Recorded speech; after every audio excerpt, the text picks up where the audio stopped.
is Hilde Maassen and I use photography.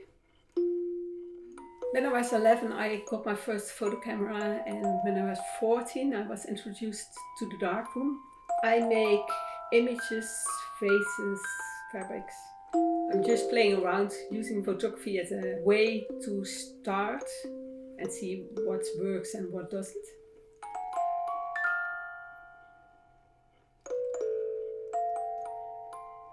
Sometimes I work on a lot of different projects at the same time and they influence each other.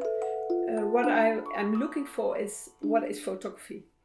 Give back the 3D spatial part of the image.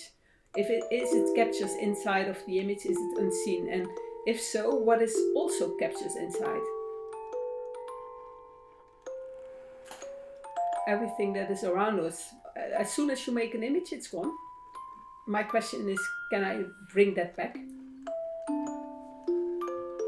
Nowadays, everybody is working with climate change and thinking of it. And what I really want people to realize is that we are changing the clouds as well. And they are moving towards poles. They are going higher and they become thinner. That way they can't reflect that much sunlight back to the space and the earth becomes warmer again. And what I didn't realize as well is that clouds can be human-made. So now they have 10 families and 6 of them can have a human origin. So around the first lockdown in the Netherlands, they did a lot of research and 3% more sunlight was able to reach the surface. And then you think, okay, there were less cars driving, there was less transport, wasn't there? All kind of influences. So still more sunlight can reach the surface, and that's a bad thing. And another research last year, they found out that when the amount of CO2 is too high, clouds can disappear. And you have to realize that 70% of the Earth is covered with clouds. If it can disappear, there's a real problem, because when the clouds are gone, the Earth will be 8 to 10 degrees warmer. So that's a lot.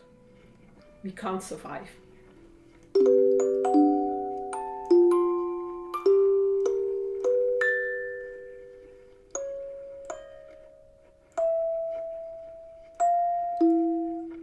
What's also happening in the photography at the moment is that the story becomes more important than the image. So the image becomes an illustration with the story about the image. So the photographer becomes a writer. I think when people see an image, they have to like it, be intrigued, be angry or whatever. They have to have an emotion. And then they read the story and they think, okay, the story makes it even more amazing or more special. And a lot of times I go to exhibitions and I think, okay, this image is crap, but the story is good. The image isn't important any longer. For me, I use images.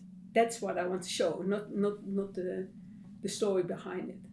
And Jan Dibbets, he is my main influence.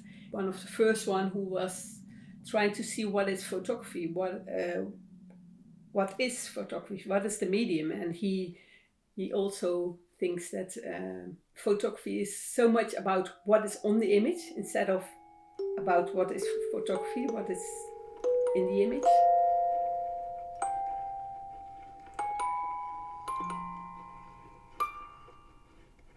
When I'm working on it, that's what I really like, because when you make an image, it's just a fraction of a second you make an image normally, but I really want to create the image. That's the reason that I more experiment with work. Making is just, everything makes me happy. I make an image that I think, oh wow, this is amazing. And half an hour later you think, okay, this was amazing, but what now?